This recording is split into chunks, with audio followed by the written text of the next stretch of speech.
Hi everyone, it's Margaret with Creative Stamping with Margaret. Hope you're having a great week. I'm here today sharing with you this cute gift tag that is made using the Honeybee Home Bundle from the mini catalog. You'll find that on page 59 in the mini catalog. There's the front of the catalog, so you will recognize that. And the bundle, of course, as all Stampin' Up! Bundles, come with the stamp set as well as the coordinating dies. We're also using the Hive 3D embossing folder that is part of that suite. I did color this using blends, using our blender pen, so you will need Stazon ink for that. The colors that we're using today are Highland Heather, Garden Green, Bumblebee, and Smoky Slate. And the materials that you're going to use, this is a great time to go through your scrap pile and see what you have so that you can use up some of those. But we're using basic white and then the Bumblebee, and those are tags that I have cut using the Tailor made tags dies. These are from the annual catalog.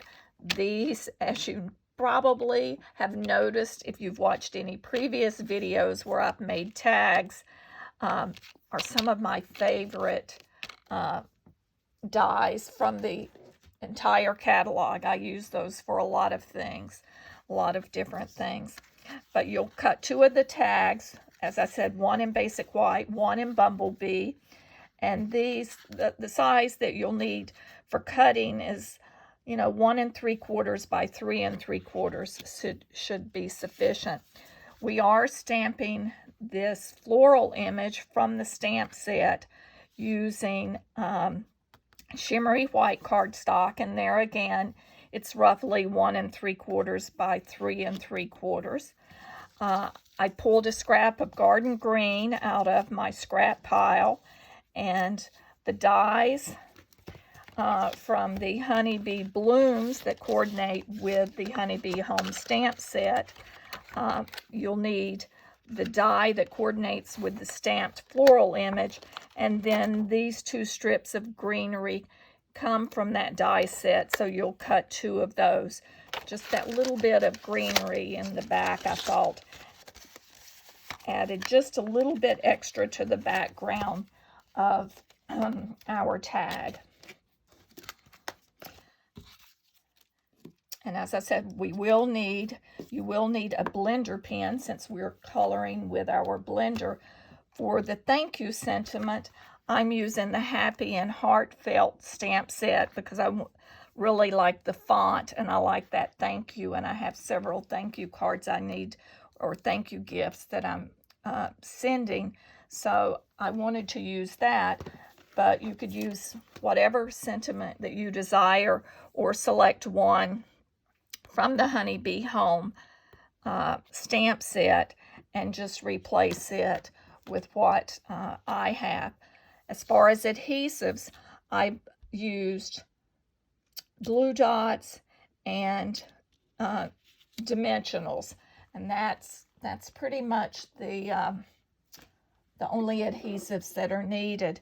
And then, of course, I use some of the linen thread at the top to just finish off and cover the hole where the tags are. So let's get started.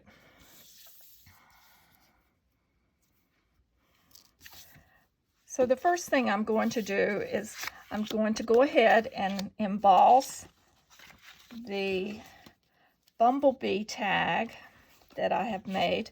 I'm going to place that into the Honeybee Home embossing folder. Let me make sure that's lined up. If you notice on your embossing folders, there is a line across usually the front of that, and that's so that works as a guide for you to align that so that your embossing will be straight. Let me just go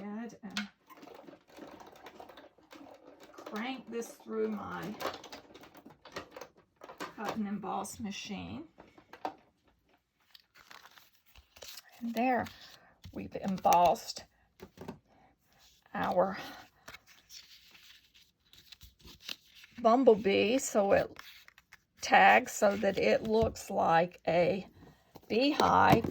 And then what I did to add a little bit of interest and texture and more definition, I'm basically taking my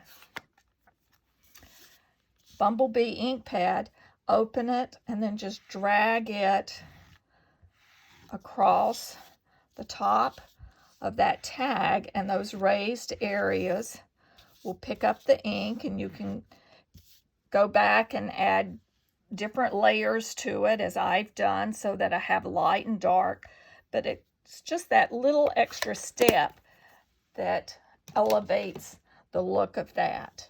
So we're going to set that to the side to dry. Pull in your shimmery white and your Stazon, and we're going to stamp our flower using Stazon onto our shimmery white cardstock.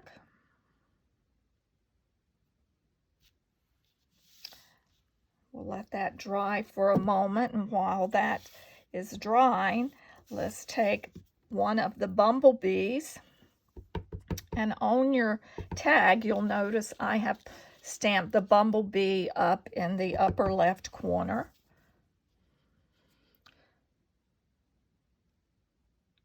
If you wanted, you could stamp the bumblebee on a separate, oh, I have a real juicy bumblebee there, but that's okay. He'll still work. And then we're going to stamp our sentiment.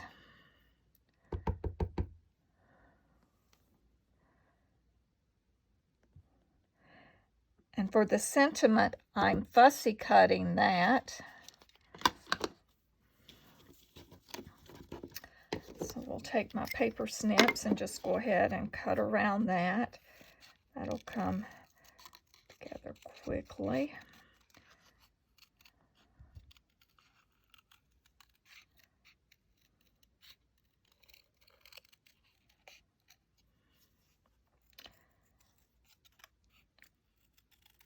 What I was going to say earlier regarding the bumblebee is you could separately stamp it on another scrap of your basic white. There are dies that coordinate with each of those, the bumblebees in the set. There are 3 bumblebees in there, so you could cut the bumblebee with the die and place it onto your tag. You could elevate it or place it on a flower. Those are just some additional ideas for you.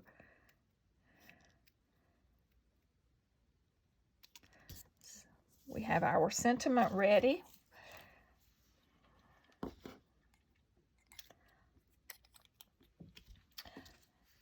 So now we're going to pull in our Highland Heather.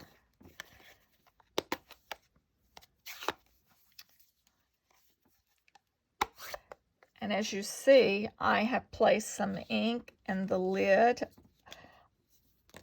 of the, actually it's the bottom of the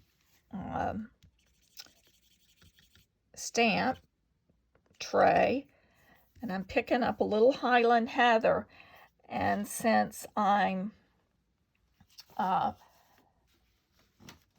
going to be using the blends, and I've picked up the ink, what I like to do is I'll have a scrap piece of paper here to wipe off on just any excess,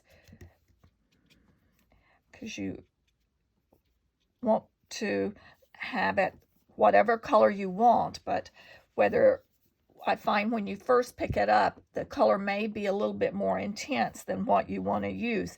It's always easier to add more color than to take color away. So I'm starting where the flowers would be darkest, and then just bringing the ink out. And you'll notice I'm not pressing down and rubbing to color. I'm almost doing little light dab touches. I find that is a good method. It fills in, plus it prevents when you get the peeling of the paper. Sometimes if you press too hard with a blender pen, particularly when you're using the basic white or very vanilla cardstocks, you will start to feel the paper change. Well, that's because we're pressing a little too hard, and this glycerin that's inside starts to break down the fibers in the paper. So there again, we just follow this process. And you see, it doesn't take very much ink at all to color these flowers. So we just continue following the same method. Now this particular flower, it would be darker at the base. The flower is facing us, so that part will be a little bit lighter. So I'm using the residual ink that's on my blender pen to pull that forward. We just keep doing this very same process.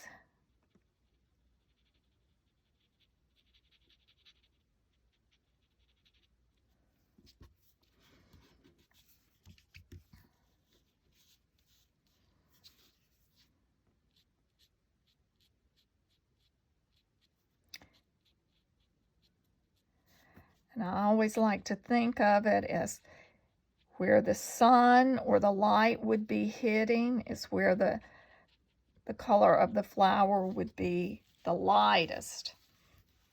So you see on this particular flower, I've kept the base a little darker, and then it lightens as the flower opens up.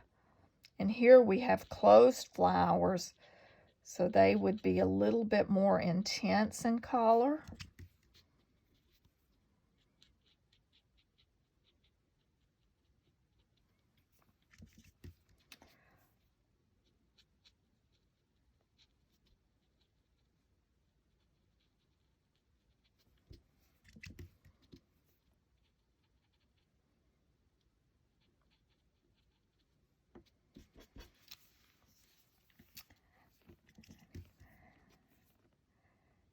Now I'm going back and just adding a little bit darker where I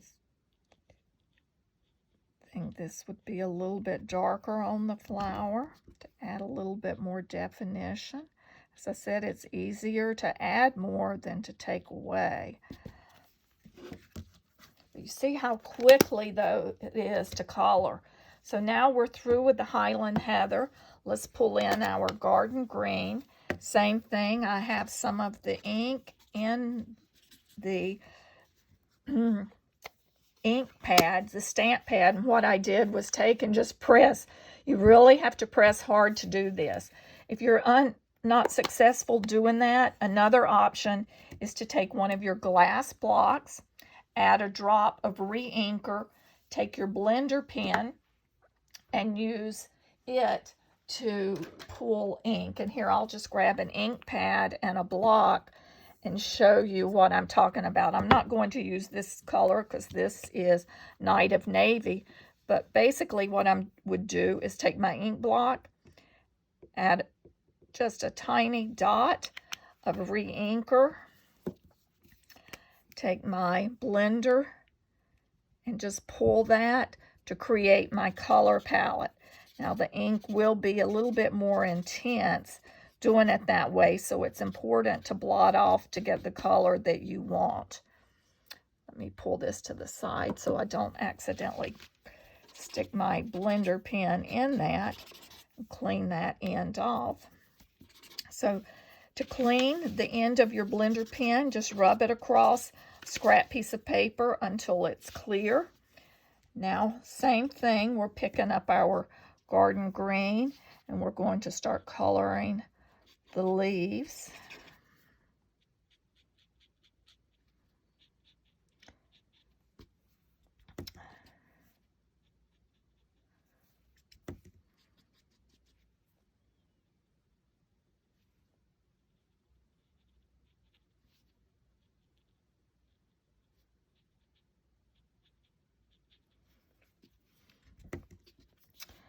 There's something about coloring. It takes you back to childhood, or it takes me back to childhood days. It's very therapeutic. Sometimes I will stamp different images and just put it on a tray, and when I'm watching TV, sit and color as I'm listening to the TV. Now, I've colored these leaves in, and what I did next was pick up a little more of the green on the end of my blender pen, and I'm just following along that black stem, and then where the flower has a little bit up against the flowers where it opens and comes, where the stem leads all the way up, and I just added just a touch of the green to follow that line. It just, to me, added a little extra, helped soften the black that we stamped with just a little. And that's all the coloring on the flower. The next step would be to take your die, line that coordinating die. We will line that up and cut that. But I have already prepared one, so you're not watching me or listening to me cut again with the die machine. Let's clean the end of our blender pen, and now we're going to color our bumblebee. And there again, we'll use a little of the bumblebee color, or you could use any yellow color or just leave the bumblebee as is.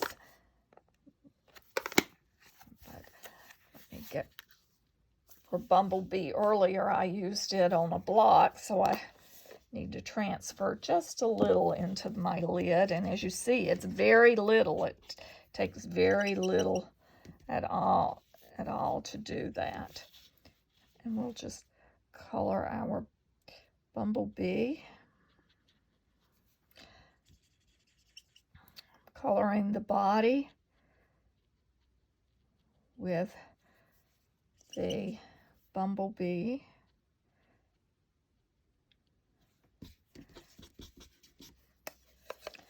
Then we're going to go back, and I pulled, this is where the Smoky Slate is used. I'm using Smoky Slate on the wings, the legs, and on the head.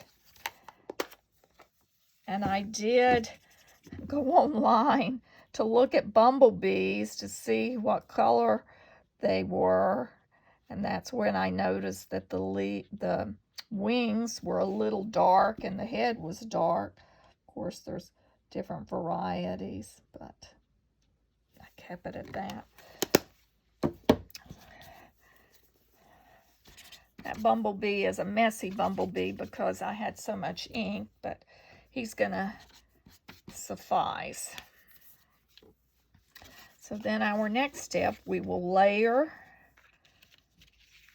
And as you notice on the back, I have this bumblebee honeycomb tag a little bit lower because I wanted it to tilt out. So we're going to do that same with this. And there again, just a few glue dots is all you need to add to the back to keep that in place.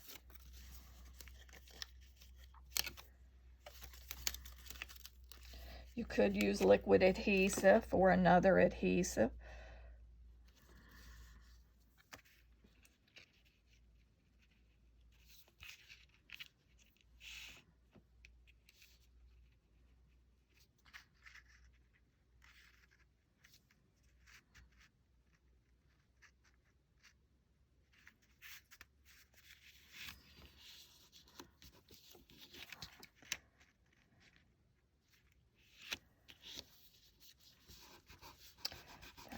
good to me.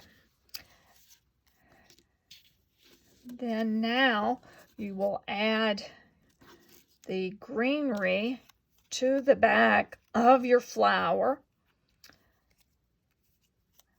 And there again, the mini glue dots work perfect for holding it in place. Just put a couple glue dots along those.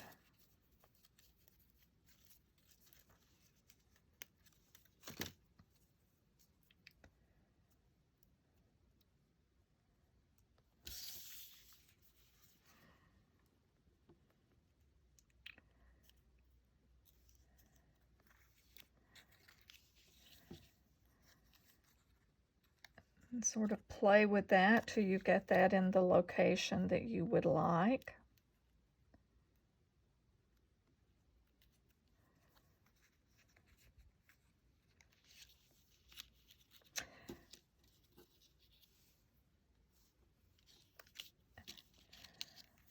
And trim these as you need to get the look that you would like. And I'm going to trim this far left piece off. I'm going to trim that down. I think just having two on there makes it a little bit easier to situate that with the look that I would like.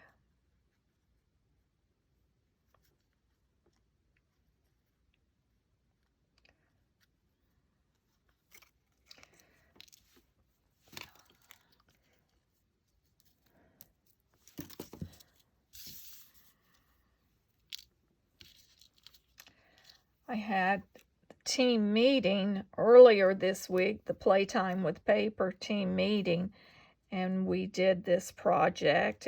We were learning different techniques, and so we did coloring with blends, and this was the project. And then we also did no-line watercolor, which I will demonstrate that project on a video in the near future. So our next step now is to place our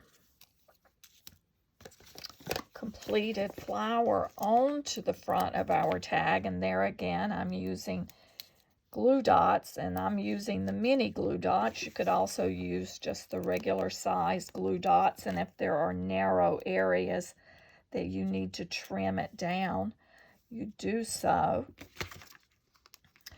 And I am adding numerous glue dots on this. I just want to make sure that it holds in place. And you'll notice I have a little bit of the greenery sticking out here. I'm going to trim that off. It would be covered by the sentiment, but I'm just going to go ahead and snip that off. Let's add this to the front of our tag.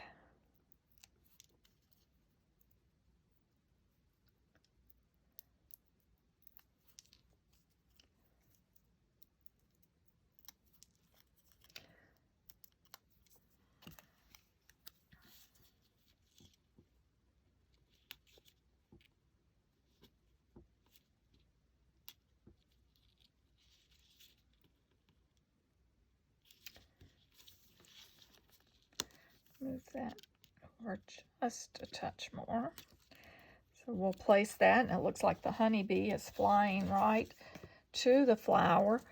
And on our thank you, what I have done is I've used a glue dot on the area that's going to overlap the flower, but then I'm using the Stampin' Dimensional on the area that overhangs that. Since it is raised, you need to make sure that that area is raised as well.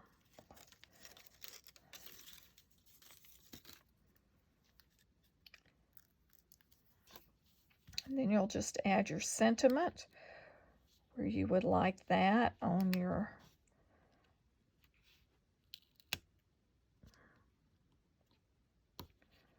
flower.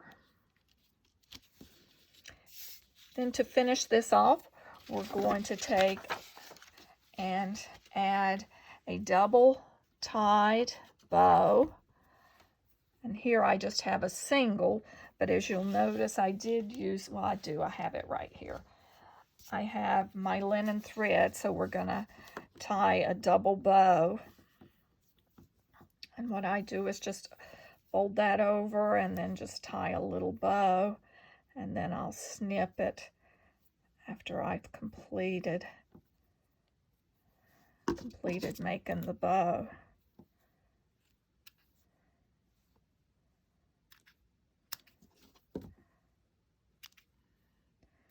Trim those ends. You could have that as long as you would like, and I like to take and run my scissors along just to curl it backwards. Sometimes when this linen thread or other threads are on a spoof, they tend to want to curl back upon themselves, and I find just by, you could even just take your bone folder and do the same thing, just sort of pull, and that helps bend those. There again, the glue dots. I told you you didn't need a lot of different adhesive glue dots and dimensionals. Complete that. And there we've completed our tag. So that would look lovely to just attach to a little gift bag, or you could take a note card or a standard size card and add that to your card. That becomes the focal point of your card. Put a little bit of DSP. I would probably pick one that has a small pattern so it doesn't compete, but just add that, layer that, and that becomes a gorgeous card as well. So I hope you enjoyed today's project. The dimensions will be in the description, as well as there'll be a link to my blog where a blog post will have all the cutting dimensions as well, and all of the materials that you will need to recreate these gift tags. I appreciate you watching my video. If you would, subscribe to my channel and follow my blog. Hope you have a great rest of the week.